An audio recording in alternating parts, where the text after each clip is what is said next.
What is going on, everybody? Welcome back to another video here inside Token Talks, where we talk about everything financial, crypto, and trading related.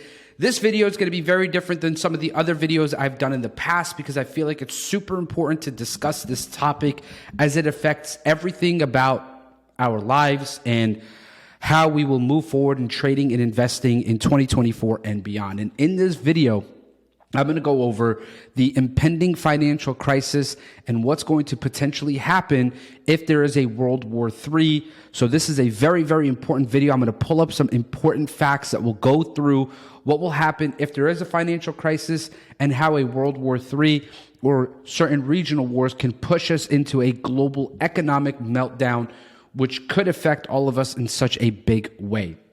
So do me a favor, guys, sit tight. Make sure you're going to pay attention to this information because this is the type of information that could completely change the entire trajectory of what happens to you and your family if certain events were to unfold. So do me a favor, make sure you go ahead and smash that subscribe button, and let me know in the comments section what you think about this video. Let's run that B-roll and dive right into this thing.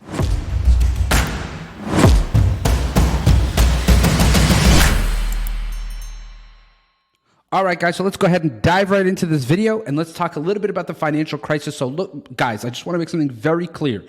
I'm not here to fearmonger, nor do I think that you should lead any decision that you make in your life through fear. I think this is more about being aware of what's possible if certain events were to unfold. So this is all about you being prepared for what could potentially happen in the next 2 to 5 years. Hopefully these things don't happen. I don't want them to happen, but it's very important to be prepared so that you and your family can stay ahead of the curve. Guys, so let's dive into this article and break this down. So U.S. risks fiscal crisis after soaring borrowing. So the former IMF chief economist is worried about his ideology towards the deficits, and typically he takes a more relaxed view on borrowing. So let's kind of dive into this article and see a little bit about what's going on. So the U.S. is in danger of a fiscal crisis erupting after a ballooning deficit in recent years. According to Oliver Blanchard, a senior fellow at the Peterson Institute for International Economics, and he's the former head of the IMF, who typically is more relaxed when it comes to borrowing, is starting to have watery eyes when it comes to the deficits that the U.S. government is facing. So he is shocked and worried because the primary deficits are very large and there's absolutely no attempt to decrease them in any way, shape, or form. So the idea here is that the trajectory of the U.S. debt after a sharp increase under Joe Biden and Donald Trump are really going to have a negative effect. And it looks like the public debt topped over $26 trillion in 2023, or 97% of the total GDP. So that is insane. The total debt is over 120% of the GDP. And he has famously argued that fiscal cost over debt is lower as long as interest rates on the debt are below economic growth.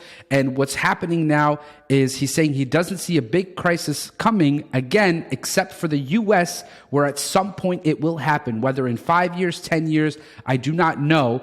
As we know, if the struggle in the U.S., then this is the implications that it's going to have for the rest of the world. Now, if we go to the U.S. debt clock and we pull up this website right here, and we talk a little bit about what is going to happen if we look at the entire debt clock, guys. This is a scary, scary website to go on because right now the debt is at $34 trillion and it doesn't stop moving. So if you're in America right now, these are the things that you have to think about and what's actually happening in terms of the GDP. As you can see right now, the U.S. federal debt to GDP ratio is 122.85%. So as you can see here, the article is not baseless, it's factual.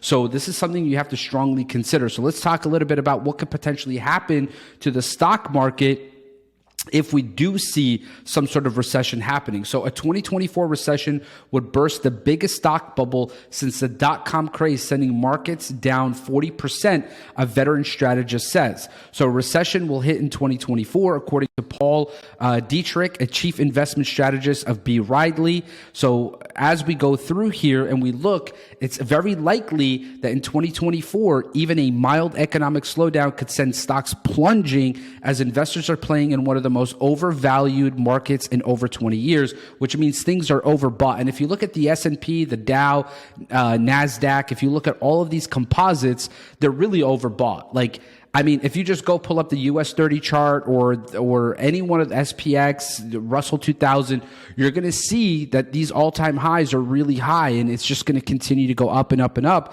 But what that says to me is it's totally overbought, and we do need to see some sort of market correction.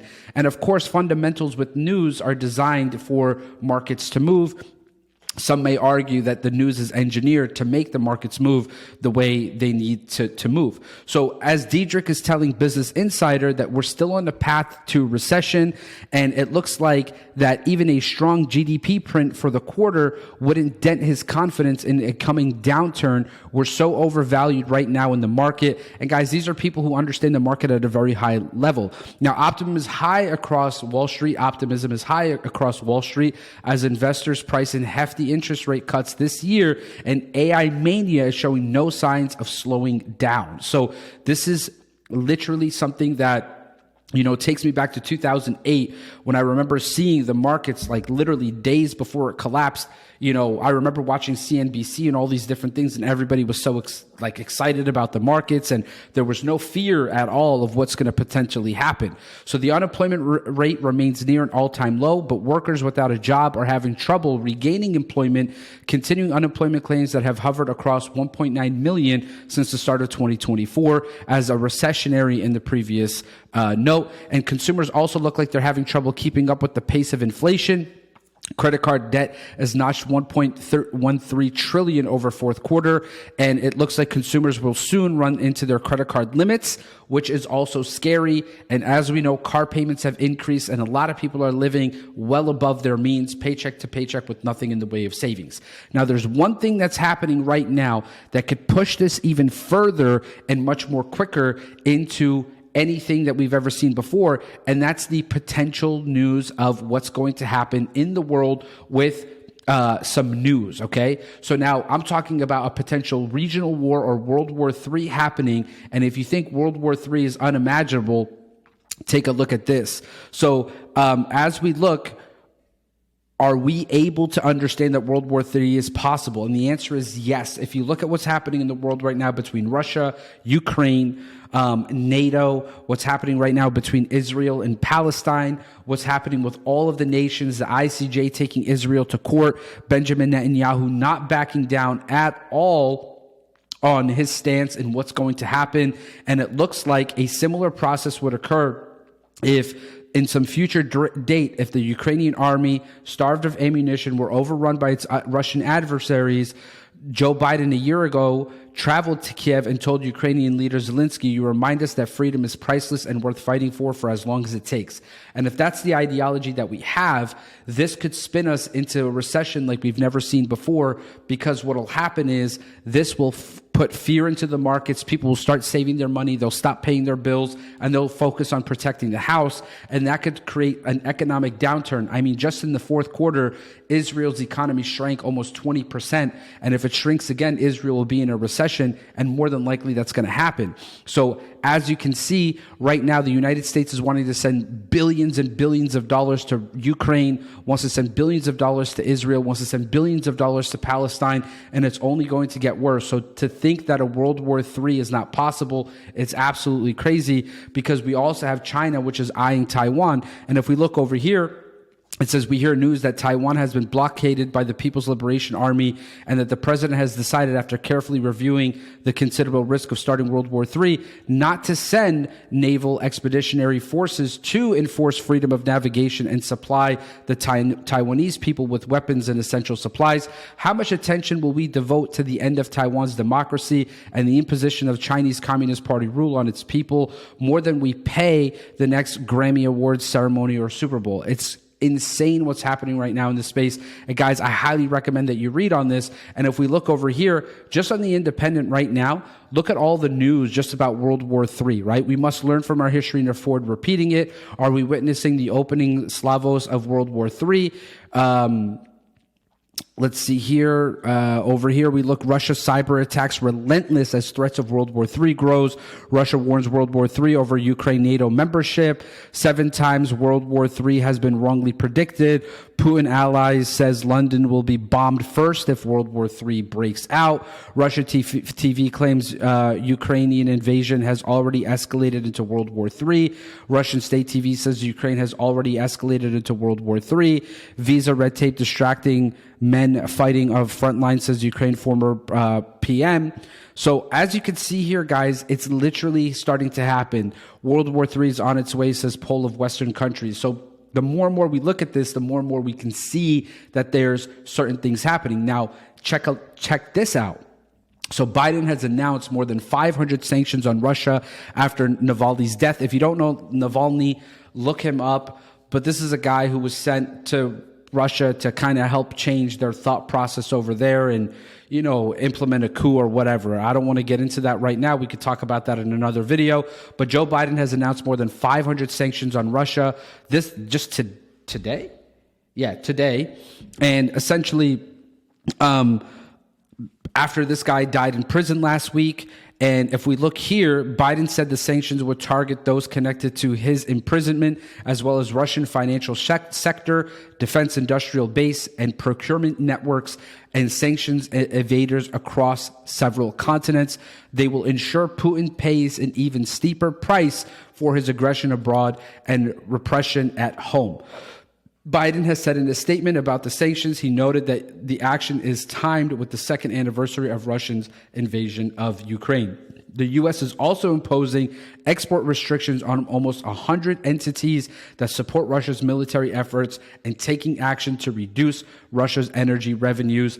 And he's also directed his team to strengthen support for civil society, independent media, and those who fight for democracy around the world. So, guys, these sanctions are going to for sure piss off Russian oligarchs and Putin, because they feel like they're in the right to do whatever they're doing in Ukraine right now. And regardless of how you feel, this is the situation at play right now, and it's not a good thing for any party involved. And then if we look at Israel and everything that's happening in Gaza right now, it looks like Israeli Prime Minister Benjamin Netanyahu released a post-war plan for Gaza that pushes for an indefinite military control over the Palestinian enclave, essentially turning the Gaza Strip into West Bank, which means it'll be controlled by the IDF. They'll control everything that's happening inside Gaza. And for a lot of people, they're not going to want to accept this because, again, the Palestinians want an independent state in order for them to be able to live their lives however they want.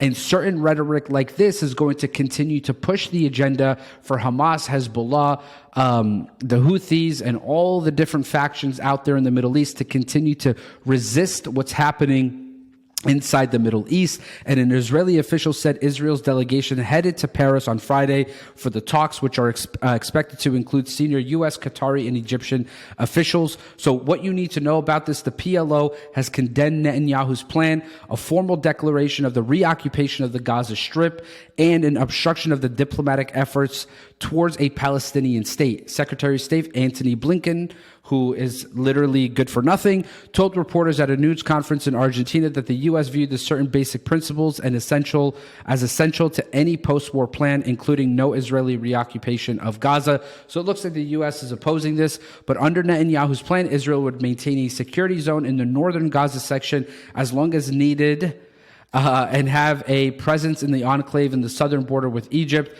The plan also conditions that the reconstruction of Gaza is complete demilitarization and opposes the unilateral recognition of a Palestinian state. This is going to push things further into, you know, a potential war. So here's what I'm going to say to you guys to close this off, okay?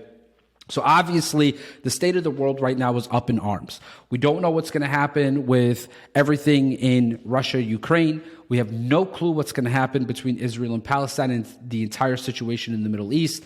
We have no idea what's going to happen to the U.S. economy. And more importantly, right now we have AI, which is booming at the speed of light, guys. This is going crazy. And if you look very recently, NVIDIA's earnings took the stock through the roof. And all that means is that more and more companies are pushing towards AI technology, which is putting your daily 9 to 5 job at risk. So putting all of this into play, if your 9 to 5 job is at risk and taken over by artificial intelligence, that means you're out of work, which means unemployment goes high, which means GDP can shrink, which means that if this economic crisis does happen and we're on the foot of a potential World War III, you look at this situation and you tell me, how is it possible for something in this type of situation to turn out good? Of course, at the end, when the dust settles, everything will be okay. But until that happens, what is it going to look like? How are you going to proceed with your life? And how is this going to affect you financially?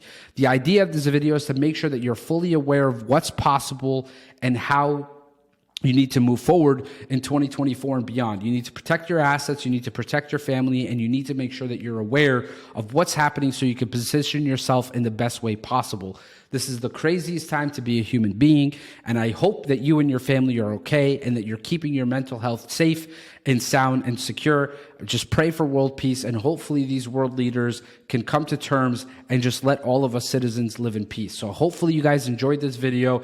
If you have any questions, go ahead and leave them in the comment section below. Let me know what you thought about this video, and I look forward to catching you on the next one. Take care, stay blessed, and make sure you go ahead, as always, like, comment, subscribe, and join our community in the comment section below. Thank you so much, and stay blessed.